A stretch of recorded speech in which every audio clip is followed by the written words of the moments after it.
오곡 백과가 무르익은 수확의 계절 가을은 먹을거리가 넘쳐 식욕이 왕성해지는 때라 천고마비의 계절이라고 하는데요. 그런데 변을 제대로 보지 못해 마음껏 드시지 못하는 분들에게는 가을이 천고변비의 계절이라고 합니다. 허대영 의학 전문 기자 나오셨습니다. 안녕하세요. 네, 반갑습니다. 네. 가을이 천고변비의 계절이었나요? 네. 네. 자, 근데 이 가을에 변비가 많은 이유 어디에 있습니까? 이 사람에게는 맛있는 음식을 잘 먹는 이 회식도 중요하지만 먹은 걸 시원하게 배설하는 쾌변도 회식만큼이나 중요합니다. 이 건강심사보험평가원의 자료를 보면 변비로 병원을 찾는 환자는 2013년에 61만 명 정도에서 작년에 64만 명 정도로 조금 늘어났습니다. 이 월별 그래프를 보시면 작년에 8월에 8만 명, 9월에 9만 명 정도로 이 여름에 이어 가을에 높게 나타나는데요. 네. 작년에는 좀 이례적으로 10월이 낮게 나타났지만 네. 보통 9월, 10월 가을에 높게 나타나는 편입니다. 이 가을에 변비가 많은 이유는 여름에 땀을 많이 흘리기 때문에 물을 많이 마시다가 8월 하순부터 날씨가 선선해지면서 수분 습지량이 적어지고 그러다 보니까 변이 딱딱해지는 경향이 있다고 합니다. 네, 사실 변비하면은 남성보다는 여성들에게 좀 많이 발생하는 것으로 알고 있는데 남녀로 보면 어떻습니까? 예, 우리 광고 중에 이제 변비 탈출, 네. 피부 미인 이런 말이 있을 정도로 이 변비는 아름다워지고 싶어하는 여성에게 해결해야 될 큰 과제로 보이는데요. 우리 앵커께서는 변비 없으시죠? 네, 없습니다. 그렇죠. 네. 예.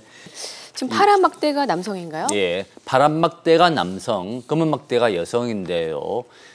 10대부터 50대까지는 검은 막대가 압도적으로 높습니다. 네. 남성에 비해서 2배 이상 높게 나오는데요. 60대가 되면은 남녀가 비슷해지고 70대가 이상이 되면은 오히려 남성이 더 변비 환자가 많아집니다. 네. 이 여성이 변비가 많은 첫째 이유는 아무래도 남성에 비해서 운동량이 적기 때문에 이 장의 운동성이 좀 떨어진다는 것이고요. 네. 두 번째는 임신이나 배란에 관여하는 이 황체 호르몬이 대장의 운동을 늦추는 경향이 있다고 합니다.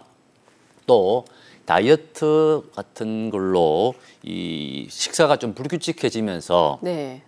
이 대변이 어느 정도 양을 만들어야 배출이 되는데 이 어느 정도 덩어리를 만들지 못하기 때문에 변비가 생기는 경향이 있고요. 네. 이 외부적인 요인으로는 여성들이 이제 화장실에 제때 가기 어려운 환경들이 많아서 좀 참는 습관이 많다 보니까 그런 습관들이 이어져서 변비가 된다고 합니다.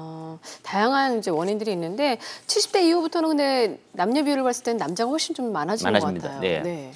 아무래도 그건 이제 노화 때문인데요. 네. 노화 앞에서는 장사가 없습니다. 이 변비의 원인은 크게 두 가지인데요. 장의 운동이 느려져서 장에 오래 머물게 되는 경우와 장은 잘 통과했는데 배설하는 근육에 문제가 생겨서 이제 어려운 경우가 있습니다. 네. 동영상을 보시면 이 나이가 들어서 장의 운동이 이제 아주 느려지면서 변이 장 속에 오래 머물게 되면은 그 시간이 길어져서 수분을 많이 뺏기게 됩니다. 네. 수분을 뺏기는 만큼 이제 변이 이제 딱딱해지는 거죠.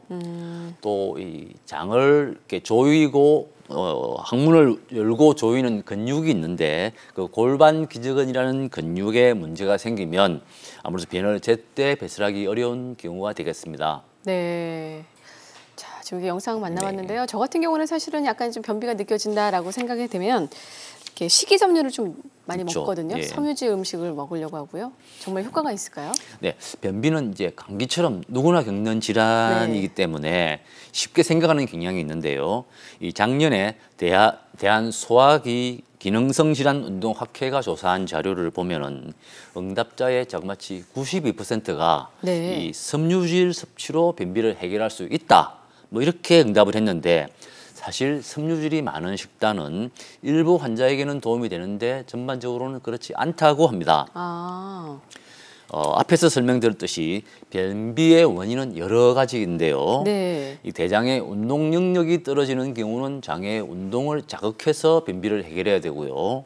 그다음에 변의 부피가 적어서 생기는 문제라면은 변의 부피를 키우는 방법으로 처방을 해야 되고, 그다음에 근육에 문제가 있는 경우라면 근육을 강화시키는 방법으로 처방을 해야 됩니다. 근데 전문의들은 이제 이런 원인에 맞게 처방을 해야 되는데 환자들이 임의로 자의적으로 해석하고 있어서 반드시 좀 병원을 찾아줄 것을 당부하고 있습니다. 그러니까 변비의 진짜 원인부터 좀 잘 알아야 될 것 같습니다.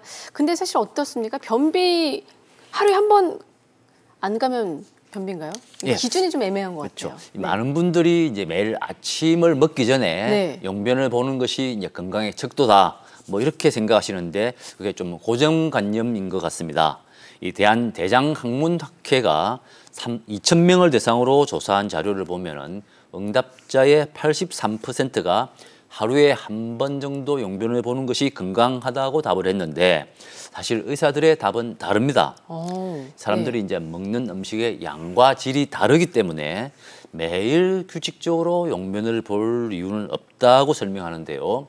의학적으로 보면 변비는 변을 보는 횟수가 일주일에 3번이 안 되고, 변을 볼 때마다 좀 딱딱해서 변을 보기가 힘들고, 또 변을 보고 나서도 뭔가 좀 덜 해결된 듯한 잔변감이 있는 경우가 이제 변비라고 합니다.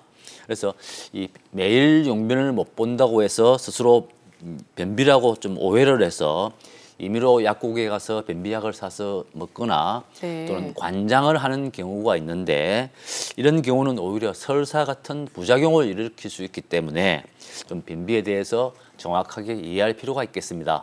지금 변비약이나 관장 같은 그런 임기응변이 오래가면 이제 부작용이 생길 수 있다고 하니까요. 네, 변비 원인에 맞는 해결책을 반드시 찾아보시기 바라겠습니다. 오늘 말씀 감사합니다. 네, 건강하세요.